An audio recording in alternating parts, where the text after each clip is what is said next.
Well, Bruchim Aboim, and as we said, as we mentioned, this is the last year that we have for the meantime before the end of the month of Adar, and Mishneh Nichnas Adar Marbim B'Simcha. The Rebbe is very, very,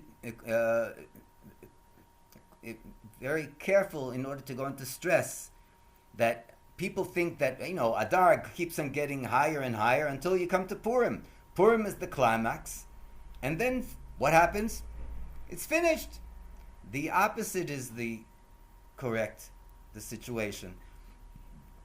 The month of Adar has all the entire month in it, from the beginning until the end. And therefore we have to go and we have to increase our joy, increase our simcha from day to day, from moment to moment. And as we were saying earlier, this is the source for the strength, the power of the entire Jewish nation. Here in Eretz Yisrael, and as we mentioned, the war, the ceasefire has come to its end because of the lack of cooperation on the other side, and the hostages are still there in Gaza, and we have to see to it that we will do everything in our ability to free the hostages, to bring about the victory in the war, and to totally obliterate not only the Hamas, but all the enemies of the Jewish nation, not only in Israel, but all over the world. And this is done, the Rebbe tells us, through joy, through simcha. And therefore, Mishneh Nichnas Adar Marbim B'Simcha, and if a person has a court case with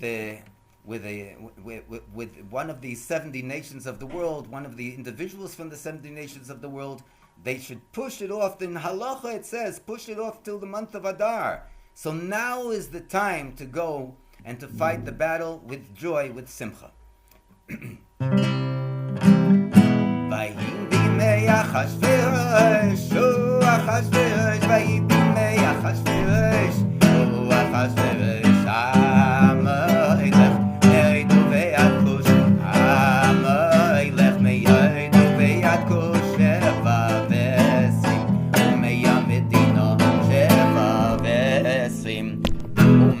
Medina vaybi Achashverosh, O Achashverosh, vaybi Achashverosh, O Achashverosh, Amelech, Me'odo ve'yakush, Amelech, Me'odo ve'yakush, Vavesim, Umeya Medina Sheva Vesim, Umeya Medina Mishe, Mishe, Mishe, Mishe, Mishe, Mishe, Mishe, Mishe,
לעולם ועד יחי עדינו בינו ואבינו המלך המשיח לעולם ועד איי נדם איי נדם איי נדם איי נדם איי נדם איי נדם איי נדם איי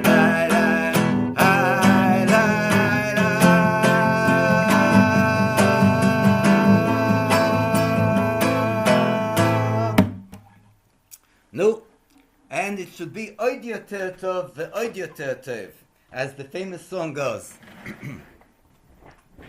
We go to the to the stories. By the way, of course, obviously, we have to have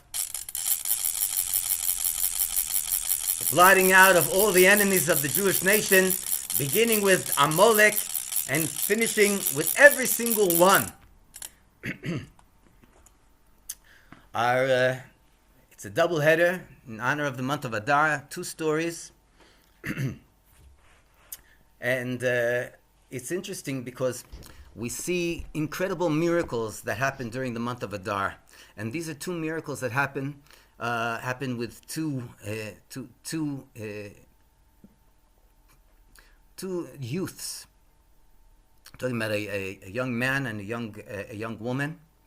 And unfortunately, right before the Geula, right before the revelation of the Rebbe, the Samach Mem, the Yetzer Hara, is fighting tooth and nail, and the place where he's literally put his paws on are the Jewish children, the Jewish youth, and there we see, unfortunately, in the past, maybe 20, 30 years, that there has been an estrangement of the youth, and it's sometimes it's for very strong, very challenging reasons, and sometimes the parents don't even know what hit them. Where all of a sudden a young man makes an about face. He was a yeshiva student. He was learning chassidus and nigla, and all of a sudden, he's walking the streets. And that's with young men. But unfortunately, it happens also with young women. And our 2 stories is about one young man and one young woman. We'll start with the young woman. There was a family, a Chabad family apparently, that lives somewhere in the United States, and their one of their daughters, as she matured and grew up, going through all the brackets, all the all the regular channels of Jewish education, even Hasidic education, one way or another, she drifted further and further away from Yiddishkeit, and more distant from anything that had to do with Judaism. And one day, she already, she already she wasn't a child anymore. She decided that she's going to purchase an airline ticket, and she's going to fly to New York. She's going to rent an apartment, get a job, live in Manhattan, and that's the way she's going to continue her journey in life. Apparently, there were things that were waiting for her that she didn't expect. The young lady disappears from her home for quite a long time, for about maybe half a year. The parents didn't hear from her. They were very worried. They tried all they could to go and to locate the daughter, but the authorities told them, listen, she's already over 18. She has her own life. You don't have the right to control her. You can go and you can make your own investigations, but it's not something federal. She wasn't kidnapped, and she took off on her own, and she's not an adolescent anymore. And the family was in terrible pain. Needless to say, they were like really, really suffering. Every day that went by, every Shabbos that went by, every holiday in those 6 months that went by, it was a terrible Gehenna. It was literally a real Gehenna for the family. After 6 months, all of a sudden, they get a call. Who's the call from? From their daughter. And what does the daughter say? She says she's all right and she's healthy, and she even apologized for the fact that she picked up and left without saying anything. But now, now that everything is under control, she wanted to know. She wanted to know if she can come back home for a visit. The parents were in tears. What? You asking permission to come back home? What's the question? Obviously, there's no doubt in anyone's mind. Of course, you can come back home. At this point, the young lady returns back to her house, and she tells the following story. At the beginning, when she arrived in New York, she was like, she was confused, but she had this burn to shed everything, to get away from everything. And so she tried to hack it, and she tried to make it in Manhattan. She found some kind of a job. She found she found an apartment. But every day that went by, every week, every month, something was eating away from her from inside. And she wasn't able to cope with the tension, with the pressure that she was experiencing. So one night she left her apartment, and she flagged down a taxi, and she got into the taxi cab, the yellow cab, and the taxi driver asked her, where do you want to go?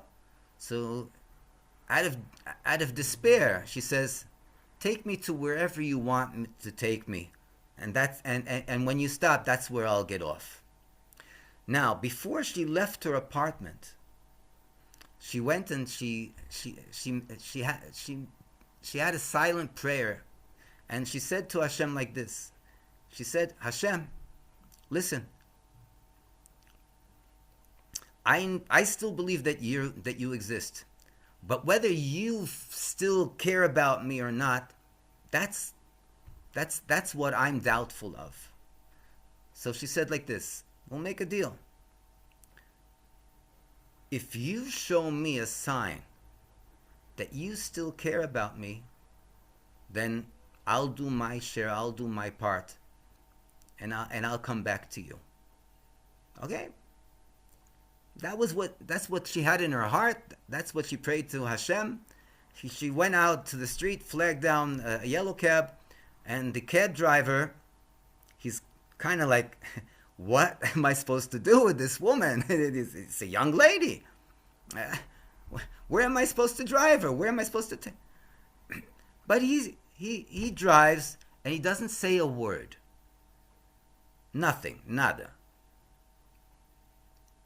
He's, I believe in the story that he was an Afro-American, and he drives.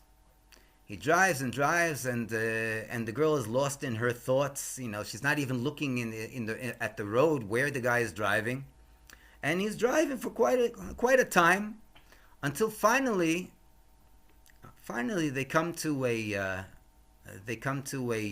intersection. The cab driver stops, and he turns around to the young lady, and he says, "This is where you gotta go." And she says, "Why is this where I gotta go?" He says, because lady, you Jewish, and this is where all the Jews go, and that's why I take you to here. She picks up her eyes, and she's on the corner of Eastern Parkway and Kingston Avenue. She's holding her head in shock. What? From all places that a goyish driver, I tell him to take me wherever you want. This is where he takes me. She asks him, "How much do I owe you?" He says, "Hey, lady, you ain't owe me nothing. This is my mitzvah." He says, this is my good deed. He knew from somewhere. He knew the lingo. He says, "This is my mitzvah. You go out. You go in this building. This is where God is going to take care of you." He was a believer, and so she wound up going into 770, and there were women in the women's section, and they started to talk to her, and they looked after her. They brought her a meal, and one thing led to the next, until finally, not only was she not distant from Yiddishkeit, but she was thirsty for Yiddishkeit. She was famished to hear a Jewish word, to hear about Hashgacha Pratis, about the belief in Hashem, the trust in Hashem. And this is what actually, at the end of the story, led her to call her family, and that's how she arrives back home. And Baruch Hashem, she's already married, and she has children, and they're all being raised on the Birkei Yadus and Chassidus, a Yiddish Chassidish family, and these are miracles that people are experiencing. Not once in the history of the Jewish nation that we had a Purim, but this is what the Mishnah says, that a person that goes and reads the Mishnah and reads the Megillah, but reads the Megillah from the end to the beginning, was not Yotze. A person isn't Yotze. We have to read the order of the Megillah from the beginning till the end, because the build-up of the emotions and the whole concept of the pieces of the puzzle coming into place, this is what the Purim is all about, and this is what we, as we know as Chassidim, and the Ariya Kodesh comes and tells us. This is what the Megillah is all about. That when we celebrate Purim, it's not only something that we celebrate, commemorate, that happened many years ago. It's something that's happening here and now. We said we have a second story in honor of the month of Adar. The second story might be a little more familiar, but nevertheless, there was a family. It was a family in Crown Heights, and their young man, who again, he came of age. He felt that he was experiencing a terrible experience at home. He couldn't take the Yiddishkeit. He couldn't take Chassidus. He was not able to go and to see how 1 + 1 is 2, because he was experiencing a kind of like dysfunctional family. It's not that the family was not a good family. As far as they were concerned, they were a good family. But as far as he was concerned, and how they related to the different mitzvahs, how they related to the environment, how they related to the children, it was unacceptable on his side, and he decided to pick up and to leave. He left his home. He also went to rent an apartment with another friend.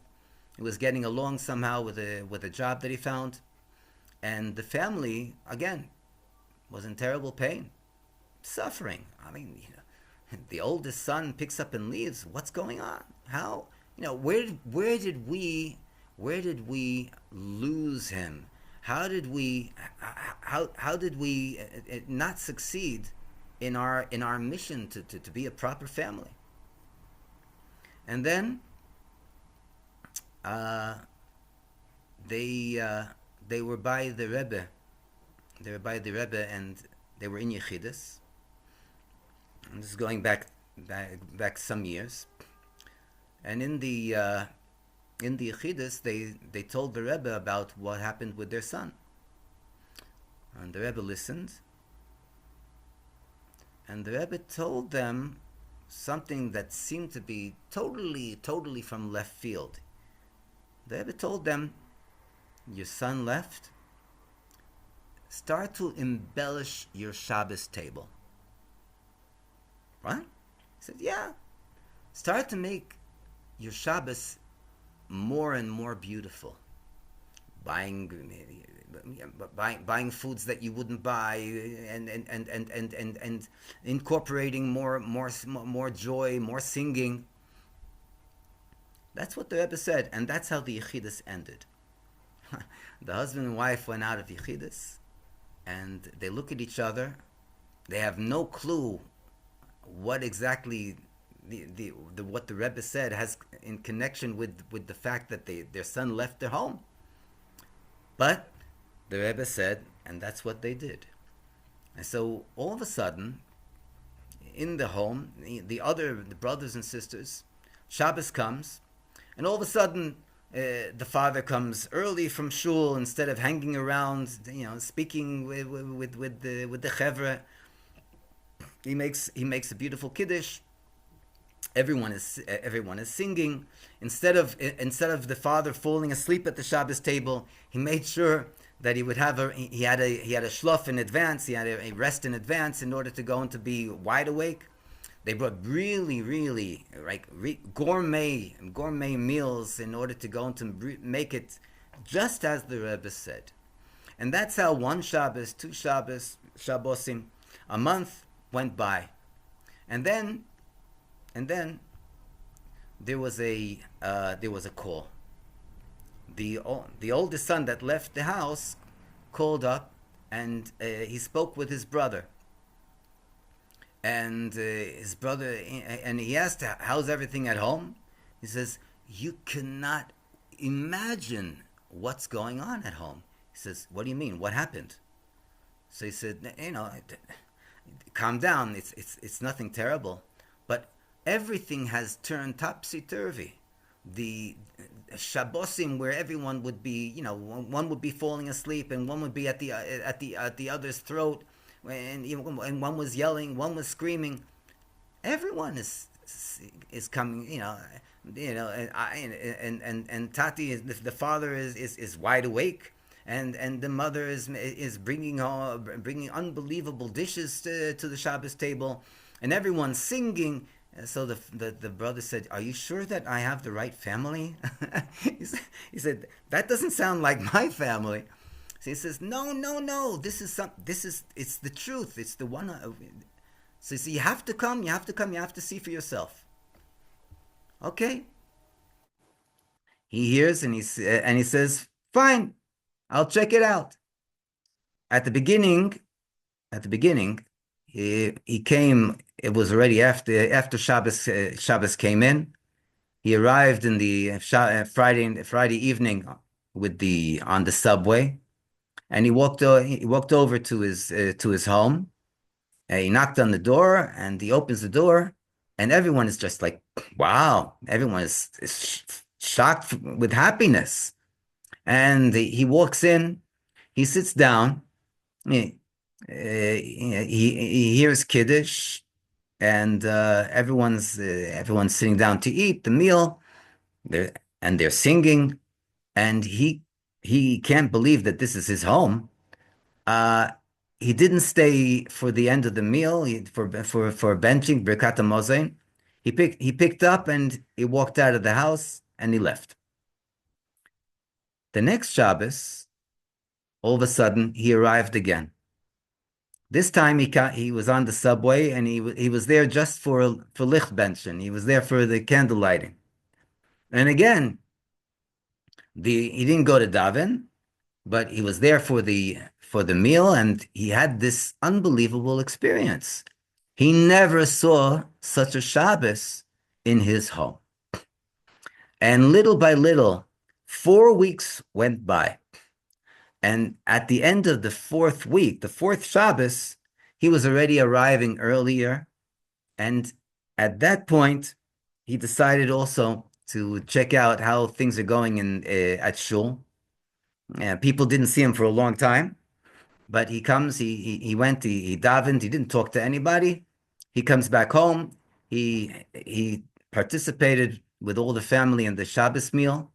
But this is exactly what made him turn around 180 degrees back to himself, back to his chelek elika mimal mamish, to his his part, his pintel yid, and all in schus of what, in merit of what? Those words that the Rebbe said, that no one was able to understand, no one was able to go into and to fathom. What does embellishing the Shabbos have to do with the son that drifted away and left Yiddishkeit? But this is exactly, in our generation, this is exactly what we have to be careful, and we have to stress, not only at the Shabbos table, but in every mitzvah that we do. It has to be the joy of the mitzvah, simcha shel mitzvah.